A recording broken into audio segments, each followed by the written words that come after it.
Dr. Craig, a roadblock to faith in Christ and to Christianity is something that is often called the atrocities of the Old Testament. And that is when we read the Old Testament account of God's using Israel to judge other nations, literally wiping them out, women, children, animals. People say, how could God do that? How could God commit genocide in that way? How could he take the lives of little children and so on?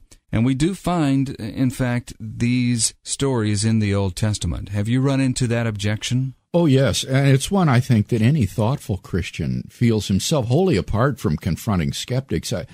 No thoughtful Christian can read these narratives and not find them disturbing, Kevin. I think this is one of the most difficult questions that a Bible-believing Christian faces. How could God command soldiers to go in and kill innocent women and children? Now, when we look at this, the first thing I guess we would try to determine is, what is the context of these events?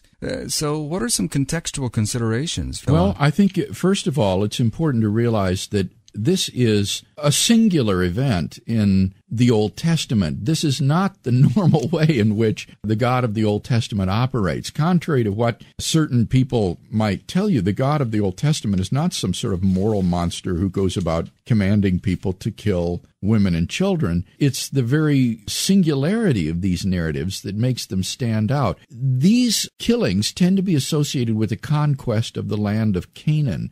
It's when God calls Israel out of Egypt and now gives them the promised land. And living in this land at that time are certain clans or small nations or tribal groups that are collectively called the Canaanites. There were probably about 7 of these different clans. And what God commands Joshua and the armies of Israel to do is to go in and wipe out these Canaanite peoples, to kill every man, woman, and child, so that the Canaanites will be literally annihilated. And in this way, God gives the land over to Israel as their promised land, their dwelling place. This was the land that Abraham was called to originally, and then Israel went down into Egypt during the time of famine and were there for around 400 years or so before now God calls them back out to the promised land to give it to them again, but that means wiping out these peoples that are already living there. Right off the bat, it seems to go against the grain of our modern sensibilities. Oh, yeah, I certainly think so, because we have in modern warfare a distinction between civilians and combatants, and it seems morally atrocious to kill these women and children who are non-combatants. And so it does present, I think, a real difficulty for the Christian in reading these narratives, especially, as I say, what's odd is that it's so different from God as you read about him in the rest of the Old Testament, where he's compassionate toward those who are suffering, the downtrodden, the oppressed.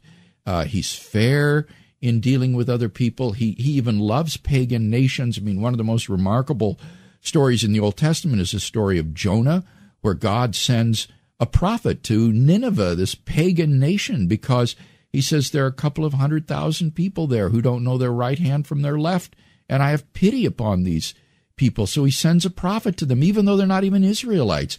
And so it's so strange to see this narrative in the conquest of Canaan of this same God who is so compassionate and loving and just, ordering these Israeli soldiers to annihilate these people groups in Canaan. One thing that emerges from this question is that it's an internal question. The question, as the skeptic usually presents it against the Christian, is, why would God do this?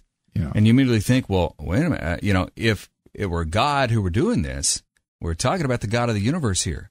So it becomes an internal question of why God would do this, as opposed to, is there a God who did this? Exactly. I think that's right, Kevin. And if you ask yourself, suppose this objection is unanswerable. Suppose the skeptic is able to demonstrate to our satisfaction that an all-loving, all-just God could not have issued such a command. What follows from that?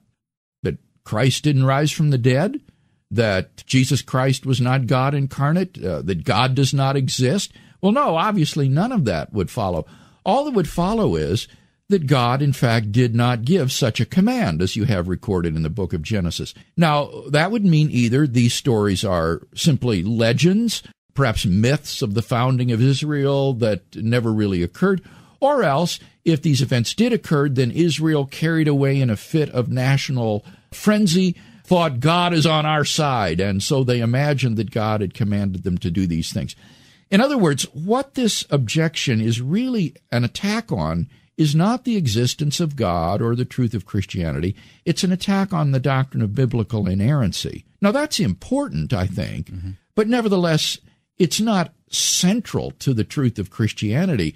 If one were forced to, one could give up the doctrine of biblical inerrancy and say, all right, I guess God really didn't issue these commands after all, for one reason or another. But nevertheless, I still believe God exists. I still believe in the incarnation of Christ, the resurrection of Christ, and so forth. So it's not an objection to the existence of God or the resurrection of Jesus or anything like that. What it really is it's a type of criticism of biblical inerrancy. At most, it would harm the doctrine of inerrancy, but not Christianity itself. Right. That's the point that I'm trying to make, is that it's important to see what's at stake in this objection, lest we think the objection proves something that it doesn't. It has nothing to do with whether or not God exists, or whether or not he brought Israel out of Egypt, or whether Christ was born of a virgin or fed the 5,000 or any of those things. It's really an attack upon the accuracy of the Genesis account of the conquest of Canaan. And what's ironic about this is that a lot of critical scholars think that, in fact, these aren't historical stories. A lot of critical scholars think that these are just legendary stories that were invented about the national founding of Israel, sort of like the legends of the founding of Rome by Romulus and Remus. And therefore, these events never really happened. So for those kind of liberal scholars, this isn't even a problem. The problem doesn't arise because they don't believe God ever gave such commands. They think these are just, in a sense, myths or legends. So while I don't agree with that perspective, I think it helps us to put the objection in perspective. This is not an objection that strikes at the heart of theism or even Christianity. It would attack simply the accuracy of the Pentateuch with respect to the conquest of Canaan. Now, in the event that one would want to go internally as well and say, God could have had good reasons for this judgment against these pagan nations, what are our options on that? Well, I think first we need to set the framework of a theory of ethics that will help us to understand these commands. And the framework for my ethical theory is what's called divine command morality. Now, what is that? Well, that is an ethical theory which says that our moral duties are constituted by God's commands. It is God's commandments to us that give us right and wrong, that determine what we should and should not do. And therefore, if God issues you a command to do something, that becomes your moral duty, and it would be wrong for you not to do it. Now, since God doesn't issue commands to himself, he doesn't have any moral duties to fulfill. Rather, he simply acts in accordance with his nature, which is loving, just, kind, compassionate, and so forth. Now, in that context, what one comes to realize is that God is under no obligation whatsoever to extend anybody's life. Life is a gift from God, and he's not duty-bound to prolong your life. He can take your life as he sees fit. That's his prerogative as God. So I don't have the right, as a human being, to kill somebody else. If I did that, that would be murder. But if God were to kill me right now, that wouldn't be murder. He could do that, and he wouldn't violate any moral duty. That's within his prerogatives. Now, what that means in this case is that God isn't under any moral obligation to prolong the lives of the Canaanite people, even the Canaanite children. Children die all the time in the world from disease and accident and other sorts of things.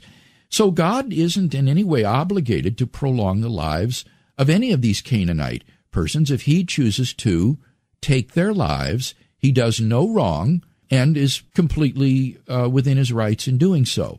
So the problem isn't that God took the lives of